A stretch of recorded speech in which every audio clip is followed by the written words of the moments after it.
Assalamualaikum warahmatullahi wabarakatuh. Perkenalkan, nama saya Anindita Dwi Febriani dengan NPM 2430200107. Pada hari ini saya akan menjelaskan mengenai kesejahteraan sosial dalam Pancasila. Nah, apa sih kesejahteraan sosial? Kesejahteraan sosial merupakan kondisi terpenuhinya kebutuhan dasar manusia meliputi aspek ekonomi, sosial, dan keadilan.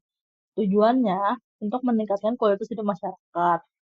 Nah, kebutuhan dasar ini seperti material, sosial, dan spiritual pada warga negara agar hidup layak.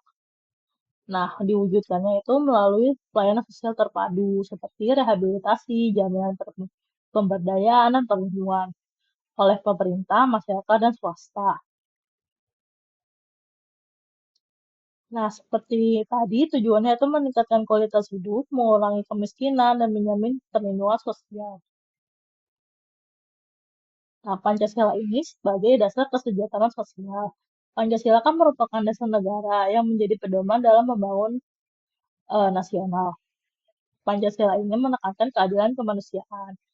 Pancasila menjadi dasar kesejahteraan sosial melalui sila kelima yaitu keadilan sosial bagi seluruh rakyat Indonesia yang yang mengamanatkan tujuan negara untuk menciptakan keadilan, pemerataan, dan kesejahteraan bagi semua warga tanpa terkecuali dengan mengedepankan gotong royong dan tanggung jawab bersama antara pemerintah dan masyarakat. Nah, karena dalam Pancasila itu ada 5 sila, dijelaskan dalam sila pertama, yaitu kita itu dijamin kebebasannya dalam beragama. Lalu yang kedua, untuk mendorong nilai moral dan etika sosial yang terkandung dalam sila pertama. Lalu di sila pertama ini juga kita mengedepankan rasa kepedulian terhadap sesama. Dan untuk sila kedua, yaitu kemanusiaan yang adil dan beradab, keadaan sosial ini seperti untuk menghormati hak asasi manusia, menolak diskriminasi, SARA, dan segalanya, mendorong perlindungan kelompok yang rentan, jadi kelompok tersebut dilindungi dari berbagai ancaman.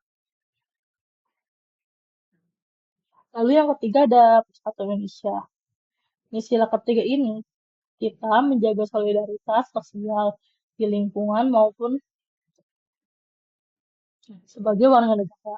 Lalu mendorong adanya gotong royong, lalu memperkuat integrasi sosial. Lalu sila keempat yaitu demokrasi dan keadilan. Keadilan sosial ini berpartisipasi dalam kebijakan sosial. Lalu ada mengurangi kemiskinan dan kesenjangan pemerataan kesejahteraan. Nah, dalam keadilan sosial itu ada dua peran, yaitu peran pemerintah dan peran masyarakat atau warganya.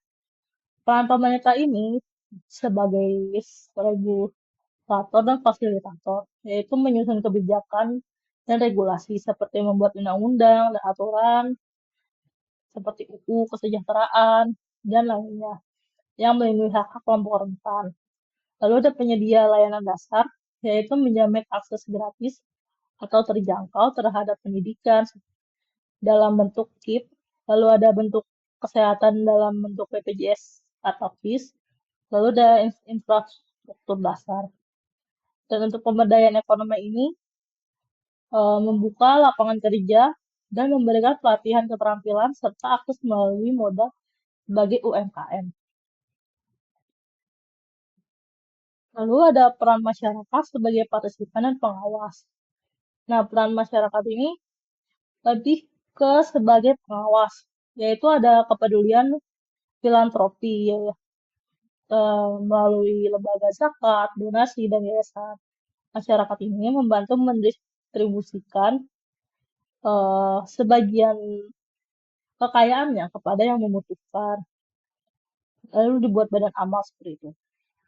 Lalu ada kontrol sosial, yaitu melakukan pengawasan terhadap kebijakan pemerintah agar tidak terjadinya korupsi atau penyimpangan dalam penyaluran bantuan sosial. Lalu ada menjaga keharmonisan, menciptakan lingkungan yang inklusif dan saling gotong royong sehingga tercipta rasa aman di tengah masyarakat. Nah, untuk contoh yang paling dekat di antara kita itu lebih ditekankan kepada gotong royong, di mana setiap manusia atau setiap orang yang hidup bermasyarakat pasti diajarkan untuk melakukan gotong royong, untuk menciptakan lingkungan yang harmonis dengan tidak membeda-bedakan satu sama lain untuk mendukung adanya keadilan sosial. Sekian presentasi dari saya. Kurang lebihnya mohon maaf. Assalamualaikum warahmatullahi wabarakatuh.